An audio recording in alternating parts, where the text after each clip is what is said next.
Exercise your rights to freedom every day without leaving your home. We don't just say, we do. It's the Stay City way.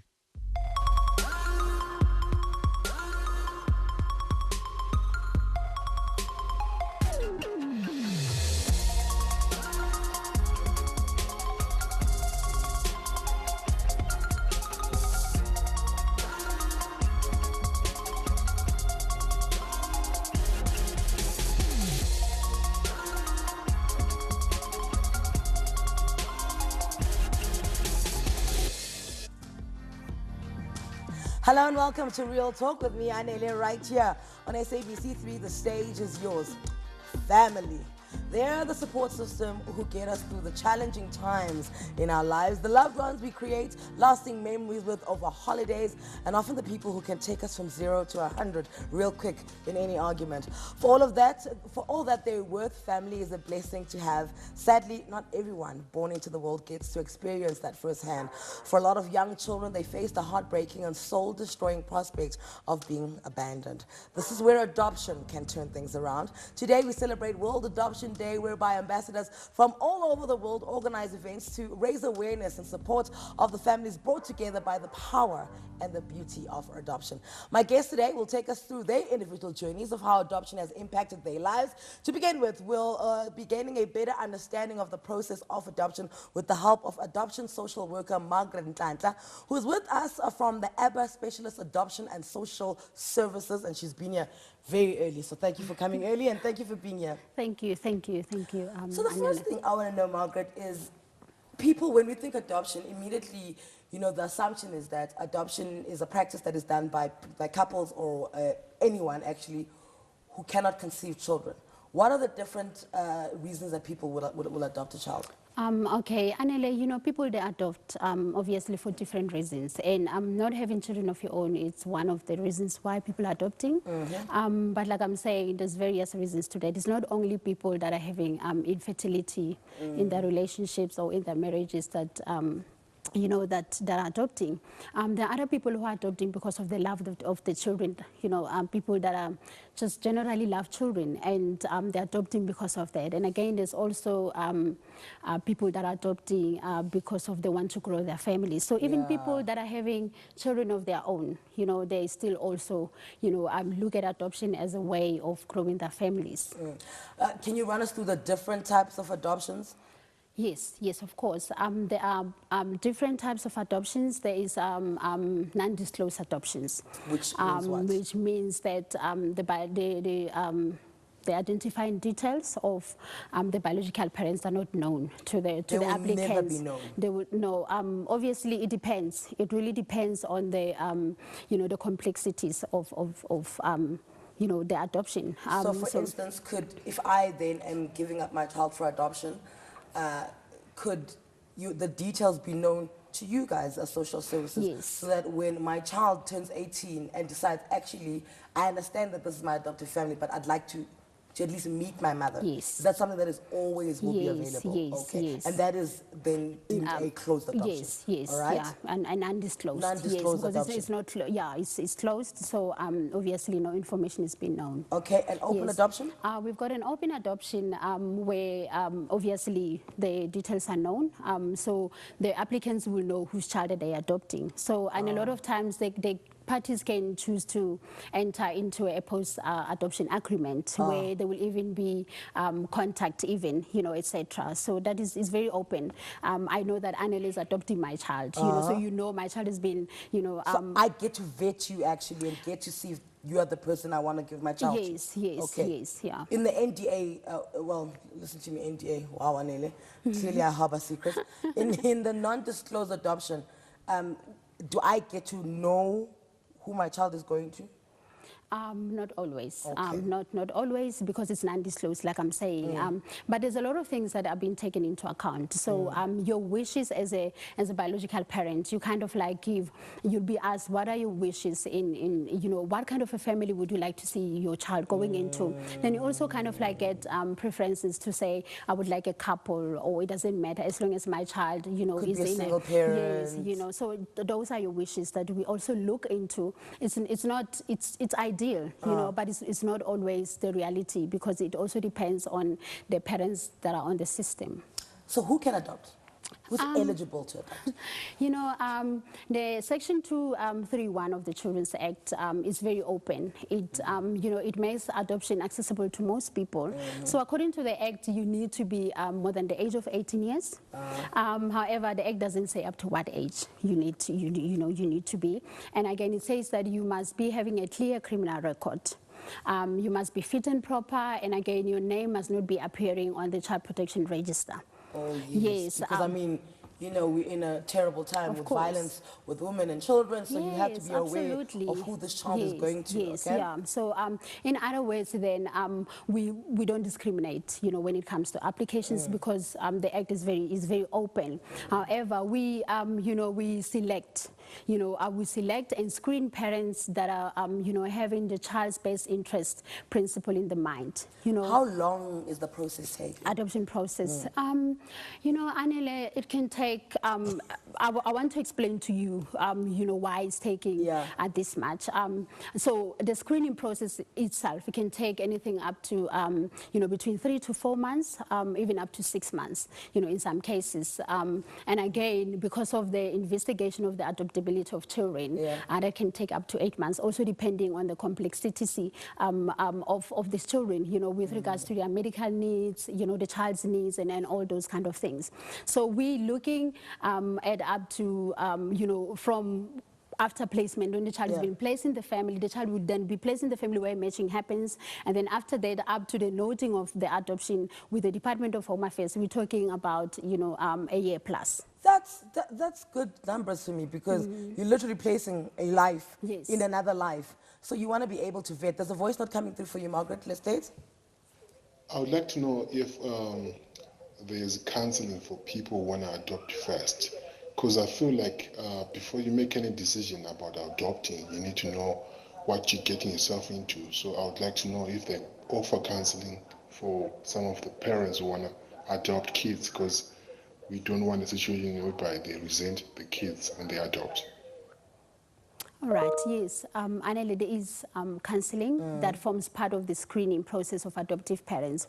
So we look at different areas. That's why we call it a screening, to see if what is it that you still need, you know, to deal with in your life, you know, because as much as there, you know, there are reasons why people can adopt, there's also wrong reasons why people, you know, want to adopt. Fashionable. Yes, exactly. You know, I want to play mate for my child, for example. So psychologically, I may have miscarried and I harbor, you know, some emptiness, so I'm using a child to fill up that gap, and that's why the counseling is important. Yeah, so it's very important. So before we say goodbye, and you've been really informative, after the child, let's say 1 year, papers are signed, legally it's there, do you do checkups like monthly, like every 6 months, every year, and when do the checkups stop? Because I mean, if now the child's been mine for 12 years, I think we're cool.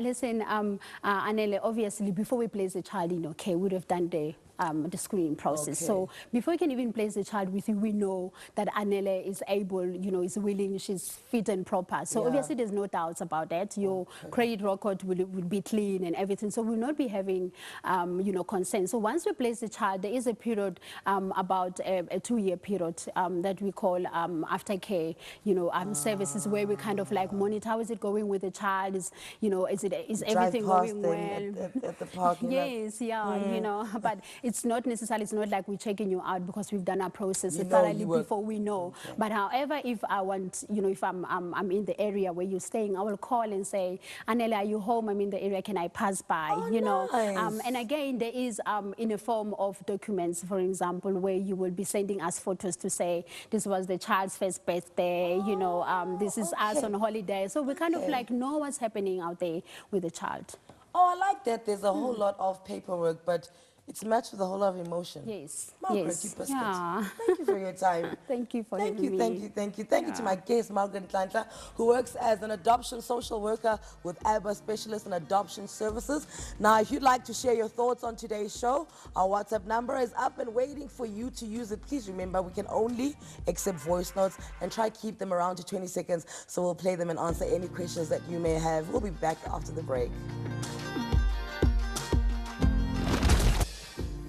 And welcome back to Real Talk, where today we're getting some insights into the process of adoption, as well as how abandoned children's lives are improved by the love of adoptive parents as part of World Adoption Day. They say that pregnancy is meant to be an enjoyable experience, but for a lot of people, that joy is overshadowed by the harsh realities of not being able to afford another mouth to feed.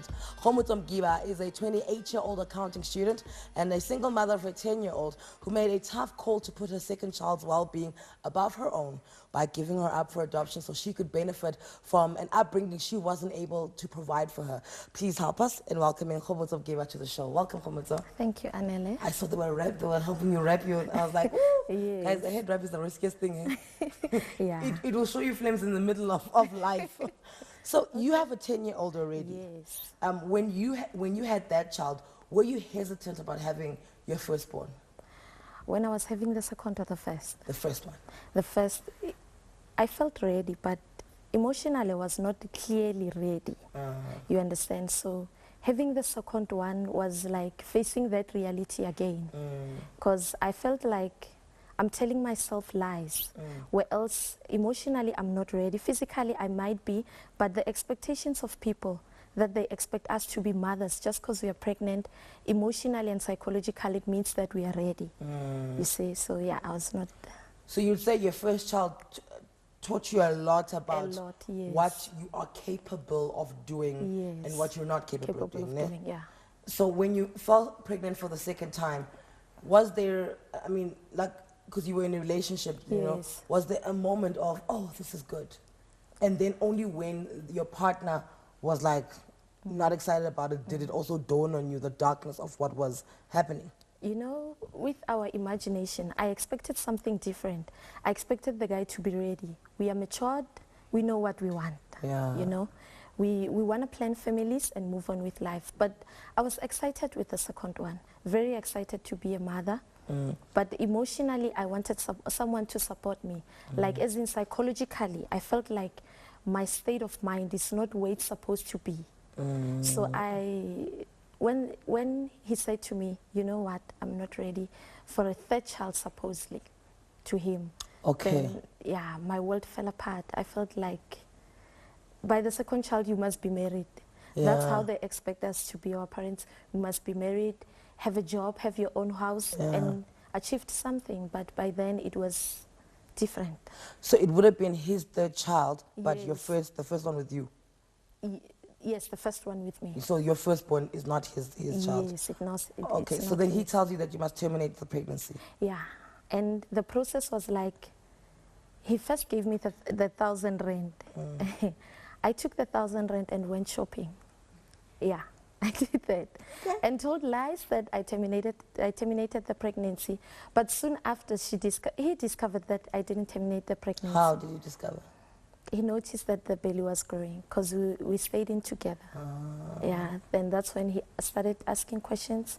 I started explaining. Then he took out 20,000 rand because with my first pregnancy, I had a previous C-section. Yeah. So the doctors just said, you know, you can't have abortion because it's too late.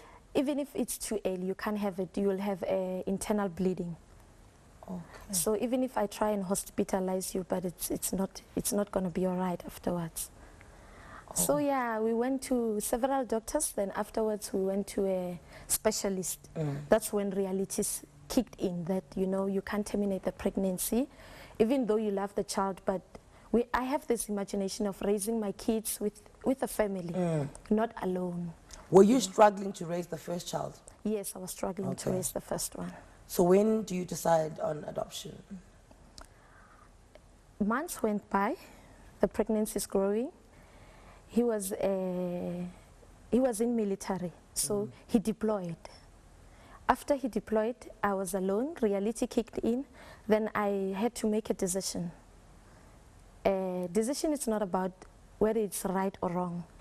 It's about intention, making that decision. So I had to figure out what is right and what is wrong in my own situation, in my own world.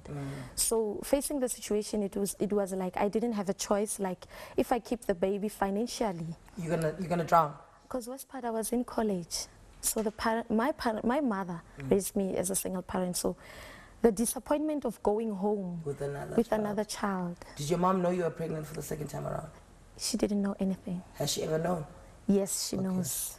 Was she part of the adoption process? No, she was not. The story is different. Yeah. Yeah. When she found out you gave the child up for adoption, was she happy with you? Yeah, she screamed. Like, the way I thought of it, I've never had a moral support from my family, even while growing up. But I decided to keep it a secret and be strong because I already knew their reaction. The thing with, with black families, for instance, long ago I spoke about adoption. I was like, I think I'll have 2 kids and then I'll adopt the 3rd one. And a family member said, but you've got so many so many children in the family who are like living in the rural areas that you could take. Why would you go and take a stranger from somewhere else? So now this is twofold for me. For you, not going to your family, did you not think that like an aunt or somebody else could take the child and raise them as their own, or did you not want that? I'm from a small family, but we do have relatives. But as you know, these days, we don't connect like older days. So I knew that my family they are struggling financially, So yeah, I came to a suggestion that, you know what, I can't get a better life for her now, but soon I'll get a better life for her. But at the meantime, what am I doing for her life to change? So my family was like, even though we don't agree with what you did, but it's a wise decision. It has moral, it has love within it, you see. Because it's not like I took the baby and threw the baby away. Because the night before, I was staying at the house where it's a place of safety and an adoption home. Because they couldn't find a home for me to stay in. So I got to see how they are raising the children, the screening process and everything. So that's when everything became easier. I remember one night they bought a child like out of the blue. It was very dangerous because the child was malnutritioned. The mother left the child there. So they told me, this decision that you're making making it out of your heart. That's why it's hard to let go. Yeah. Because it was the hardest thing. You feel like, it's like you're grieving, but you're not.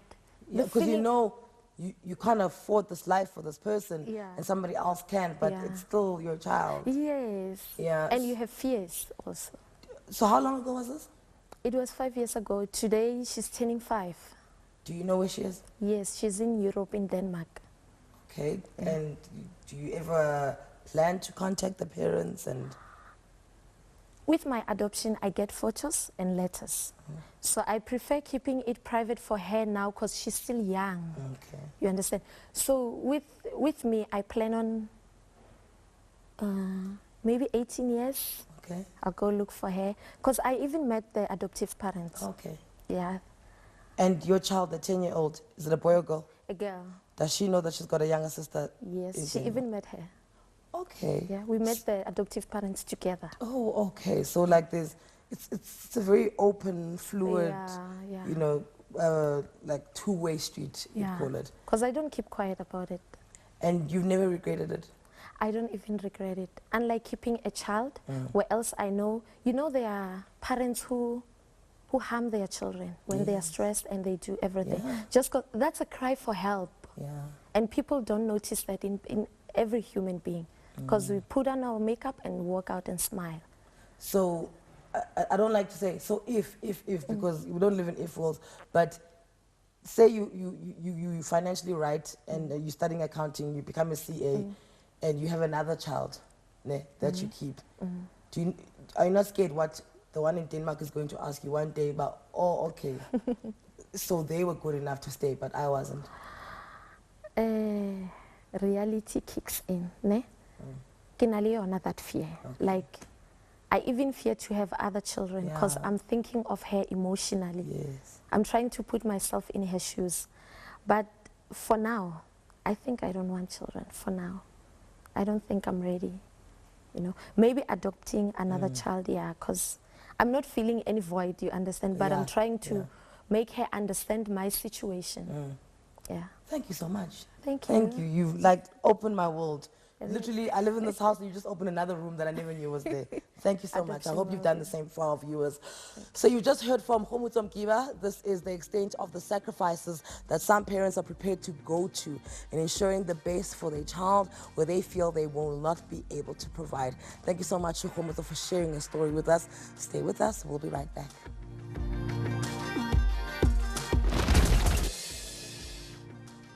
And welcome back to Real Talk with me, Anele. Adoption is described by many as one of the most selfless acts that a person is capable of, as they open their hearts to provide a safe and nurturing environment for someone else's child. Well, selfless is exactly the right word to describe my next guest. A law studies graduate who went on to study theology, Sihle Mooi is the executive director of a non-governmental organization called Rays of Hope. He's part of a team of dedicated individuals who provide mentoring for young leaders based in marginalized communities such as townships. It was through the work he's done over the years of leading a church in Soweto that he made a home for his sons Jericho and Judah, who he adopted with his wife of 7 years. We welcome Sihle to Real Talk. Thank you, Anele. It's good to be here. It's like you've got a halo. That's right. You've got an angel here. Okay, talk to me about Rays of Hope. Rays of Hope is an Alex-based NGO. Yeah. And we've been partnering with Alex for the last 26 years. So we've been around for a while. And we focus on 3 areas, orphaned and vulnerable children, education, and work readiness. So you always did that? You were with Rays of Hope before then you adopted your children? No. So the Rays of Hope thing is new, but Okay. community work, children has always been a part of my life. And the mentoring. And the mentoring, yeah. And where did you meet your wife? We met at our church in Soweto. Okay. Yeah. And I understand that both of you separately had always wanted to adopt children. That's right. How quick do you get to that conversation when you meet someone? Is it like after year 1 of dating? Is it when you get married? Like, when are we discussing that, you know what, hey, I'd like to adopt? I think that we discussed it quite early. I think we had some marriage counseling and people helped us to raise the big issues. Okay. And so we were able to think, okay, how many children are we going to have? You know, what will that look like? And so it was quite early on in the process, I think with the help of people who were mentoring us at that time. All right, and then you, because I mean, did you ever think that you want to have children of your own, or did you always know that the children that you have are going to be adopted? So for both of us, we thought that we would have our natural children first, and then we would adopt after that. Okay. And so we were disrupted by meeting this amazing baby. Yes. Yeah. Where did you meet Jericho? So we met Jericho at an abandoned babies home in Pretoria. Where you were doing your work? So we were volunteering, my wife was volunteering, and we were just recently exposed to the whole issue of orphaned and vulnerable children. And so we were looking for opportunities to serve in different places. Okay. And so and that's how we met him in Pretoria. So now take me back to this day, right? Do you guys see him at the same time and look at each other and you're like, or do you first interact with Jericho and then she does at a later stage? How does it work? Because it's not like you both touched him and then you're like, it's happening. I put me where you were. Well, it was very interesting, as you can imagine, as a man. So she had been volunteering at this place, and for me as a man, I just see babies there, and you know, I'm not really bonding with any of them. Oh, that's nice, that's nice, that's nice. And but what she would often say to me, that boy, wherever you are walking in the room, that's where his eyes go, and they follow you. And I thought, yeah, sure, you know, I'm sure it's that way. But I think, and then the baby's home needed a break during the holidays, so the people that worked there. And so we chose to take Jericho for a weekend and just to get to know him. And I did notice that he kind of follows me around, and so that's when the thinking began. But I think my wife was probably ahead of me on that. As always, it's what we do as women. We stay ahead. That's right. Was his name always Jericho? No, that was not his name. Oh, okay. So when you adopt him, then you then give him your name. Yes, because it's, you know, it is as though they are born to you. You know, when they're adopted, and so the name, everything, the last name changes, and so we felt that we needed to give him the name that describes what we see in Yeah. him and his journey. And then Judah Yes. comes along, Yeah. right? Yeah. Tell me about that first meeting. We met Judah through a lady who later became part of our church. And Judah was really a 2-year-old in a body of a 6-month-old baby. He was so malnourished. He was just underdeveloped, and he was starving and very sick. And so we came along this lady that we met in a mall and invited to church for a long time. And we were hoping that he was going to recover, but he wasn't recovering. And the doctors were saying that actually they don't think he will last very long.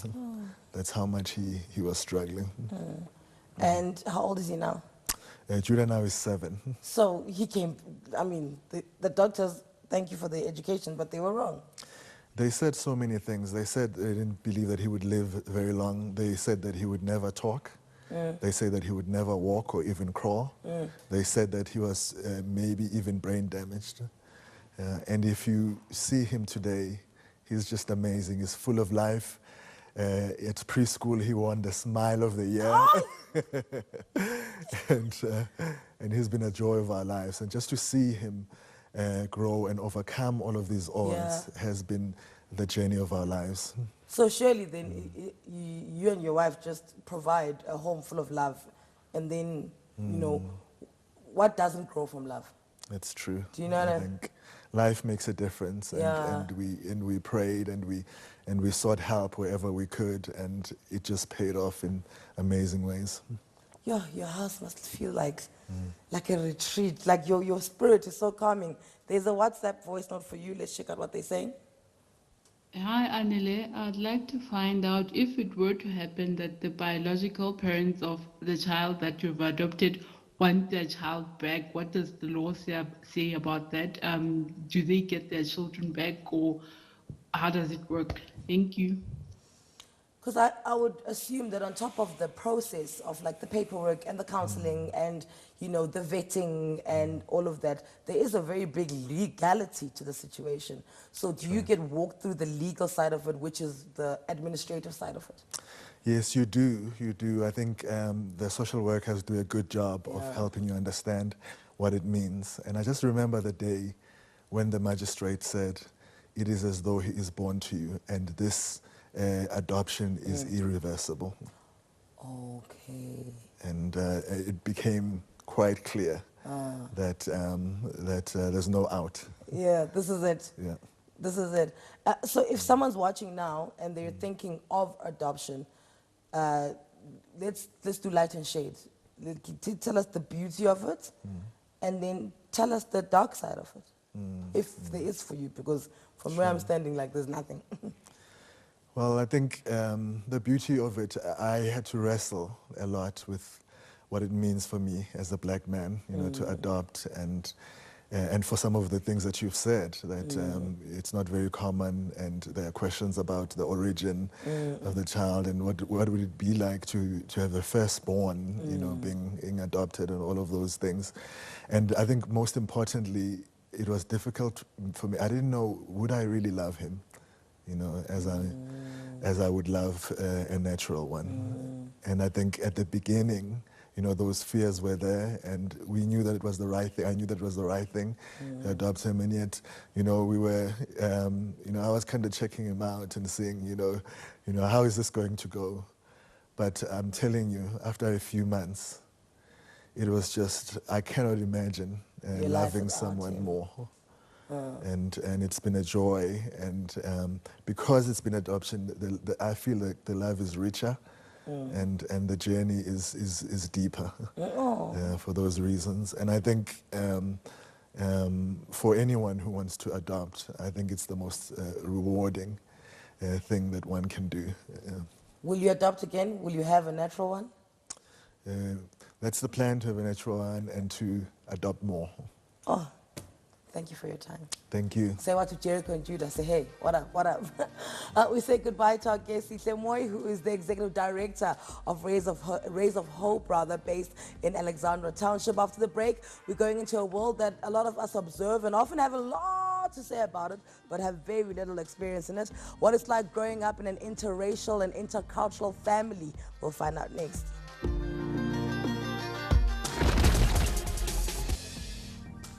And welcome back here with Real Talk. Because of the racial demographics in South Africa, the majority of children available for adoption are black. And as such, interracial families have been on the rise. For a lot of these families, the ability to provide a loving home for these children far outweighs the issue of color lines. Unfortunately, living in a country with a history like ours means that the race does matter to the outside world. I'm joined now by Thola Antamu, a 28-year-old singer and poet who's been accepted to study psychology at a London-based university. Thola was adopted by her white parents in 1989 as a child. Yes. So you didn't know your surname. You knew your name was Lindiwe. Yes. But no surname. Well, no. So what happened was in the hospital, yes, I was Lindiwe Power. Okay. Ooh, okay. Which my doctor gave me that name. Oh. Then my mother, who was working as a physio and then also kind of helping out as a doctor, yeah, decided this child needs to be my child. Okay. And so my mom and dad decided Thola Antamu Catherine van Speyk Halbert. Okay. Yeah. We have to go through, we're going to go through these names.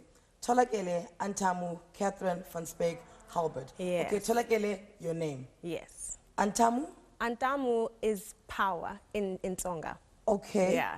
Catherine, I'm not sure how that happened or why. Like at the dinner table, you never been like, guys, really? No. Catherine? Yeah. No. Okay. No. Van Speyk Halbert. Van Speyk, mom. Okay. Halbert, dad.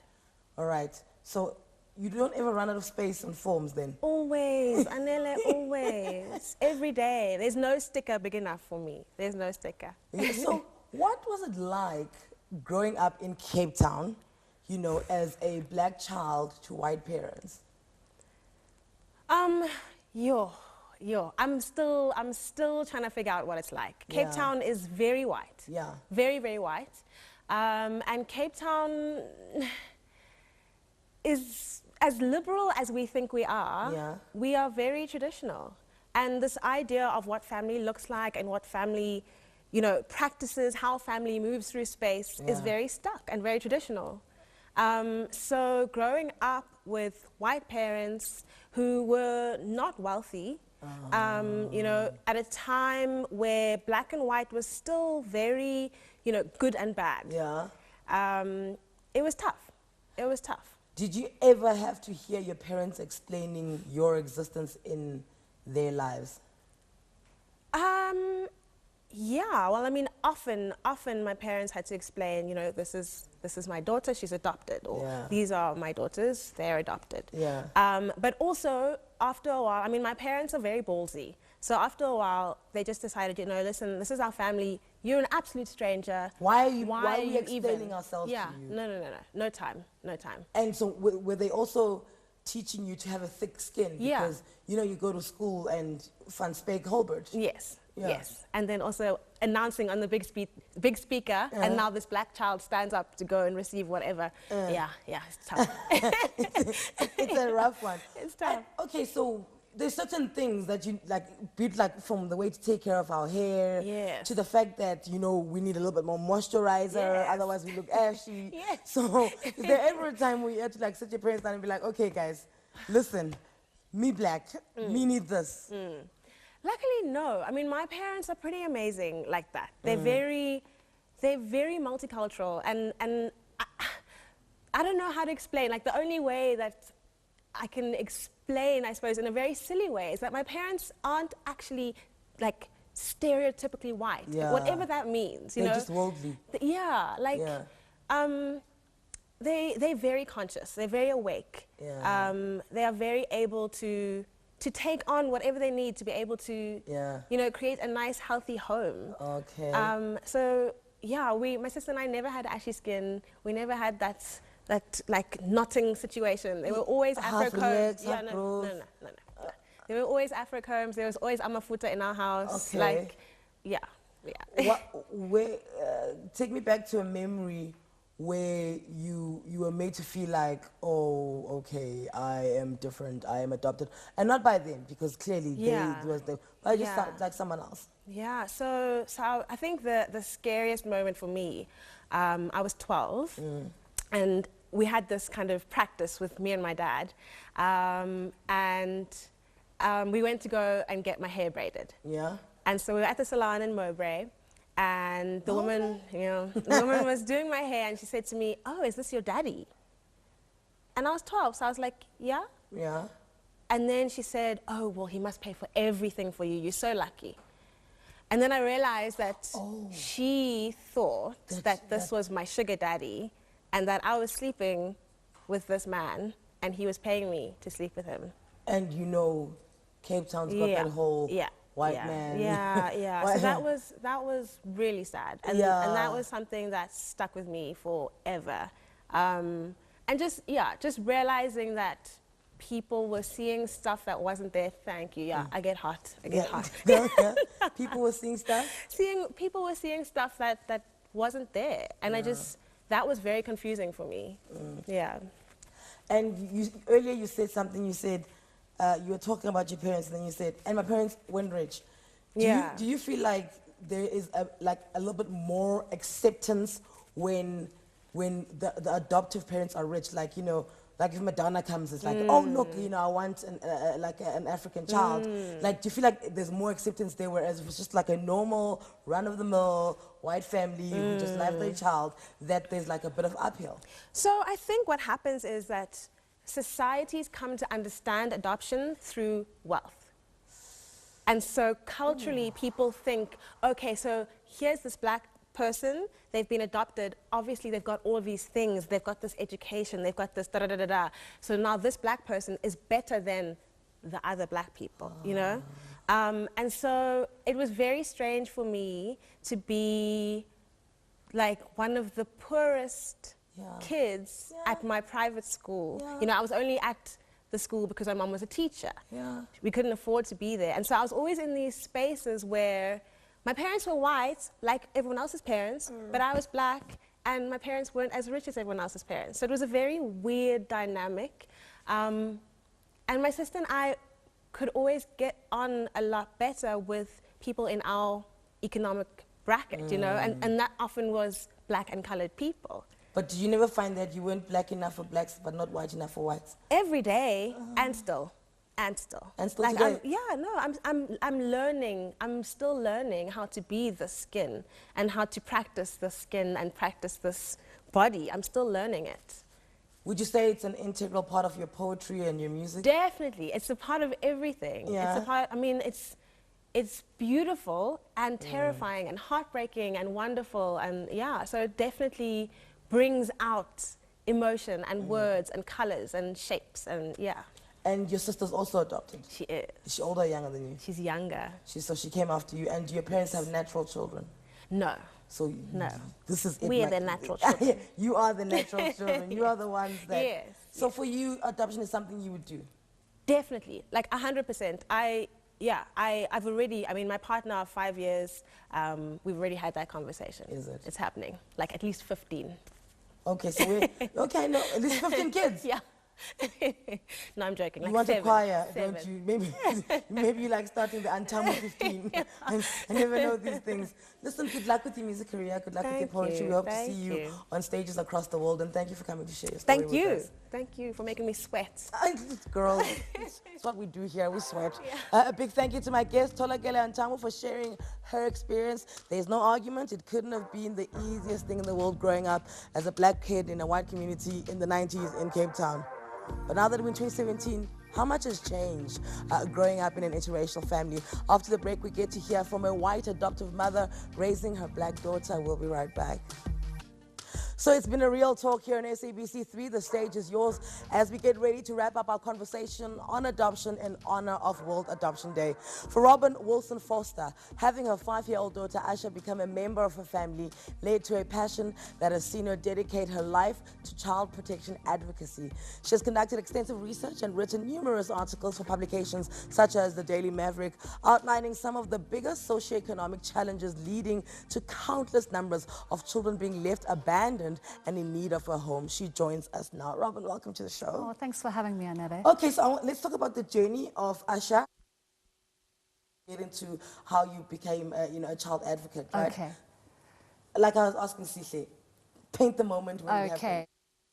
Bizarrely, I named my children when I was in my late teens, but kind of in anticipation of having them one day, as one does when you're a teenager. Yeah. And I always knew I wanted to have a son called Luke and a daughter called Asha. But when I married my husband, I knew that we would struggle with fertility because he'd had a vasectomy during his first marriage. Okay. And it was kind of a question of would I give up on my dream to have children. So we initially pursued IVF, which is ghastly. It's a very difficult process to go through. But we were very fortunate. We, on our first attempt, miraculously had one embryo, and that produced my son, who's called Luke, and he's now 10. And then we went back and tried again, and we had disaster after disaster. It was a soul-destroying process. And in the process of trying to get through not having the little girl that I had wanted since I was a teenager, I started grieving her. I put together a memory box. And as my last act of grief, I went and found out what her name meant, because I'd already called her Asha. And I discovered that her name meant hope in Sanskrit, and life in Swahili, and blessed in Hebrew. And I thought, I can't walk away from a child with that name.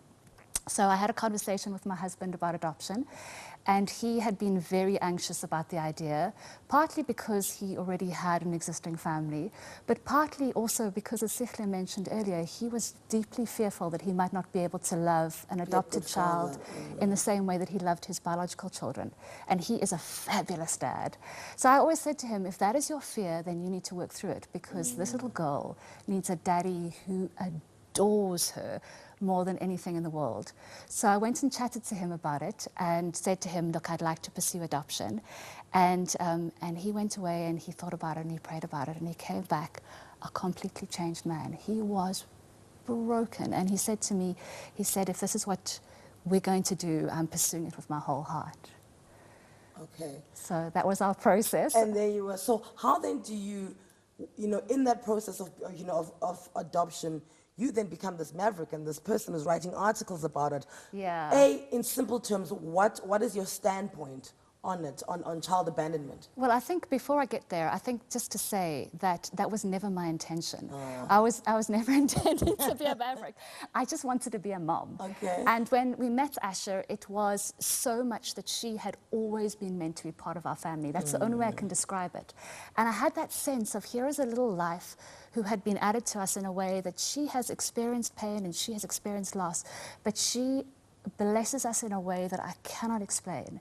And so, being a communicator and an educator at heart, I felt like I wanted to share that journey with other people. So initially what I did was I just started to write about the how-tos of adoption, getting people through the process, understanding the screening, understanding some of the challenges, doing it that way. But the more I investigated, the more I got into realizing that we have a huge child protection problem in this country. We do. And I felt like somebody needed to say it. Yeah. And somebody needed to write about it. And abandonment, unfortunately, is one of our huge crises. And it feeds right into adoption, because the majority of the children who are on our register for adoption are actually abandoned children, and not children who've been placed consensually by their mothers. Okay, so, I would not say you had to convince your husband, but it was a conversation that you had. But I mean, I feel there is a majority of able and not entirely willing adults in this country who should be adopting, right? So what's that first step in easing my anxious side to adoption? Well, I think it's good to be part of a community that is involved in adoption. Okay. It's good to hear the voices. It's wonderful to hear from birth mothers. It's wonderful to hear from adult adoptees and to hear from other adoptive parents who've gone through the journey and to realize that this is not a success-only journey. We recognize that there are huge challenges, especially for transracial adoptive families. It's not something that I handle lightly or that I would encourage somebody to go in intentionally because you need to be aware that this is something that you need to engage with a lot. But the fact is, when you start to expose yourself to some of the stories, to some of the families, there are so many wonderful, wonderful, rich, beautiful journeys. And I think that actually it opens up a lot of people's hearts to the possibility. And my husband now is a staunch advocate because, I mean, when he picked up my daughter for the first time, I could see his face. The photographs are all of her. He melted in a puddle on the floor because he loved her instantly. And it's a precious, precious gift that our family's been given. And you are a precious, precious person. Thank you so much for your time. We'll look out for your next article. In Daily Maverick, Mail and Garden, wherever you may be writing. We want to follow your thoughts in this entire process. Thank you so much to all our guests. Tomorrow, Jonathan Rocksmith and Emma Kingston join us to talk about the hit musical Don't Cry For Me, Argentina. Okay, Evita, I'm not going to sing. They'll do it tomorrow. Also joining us, the Mr. South Africa finalists will be here. For myself and the Real Talk team, I think this has been a wonderful hour. Thank you so much for sharing it with us. Goodbye.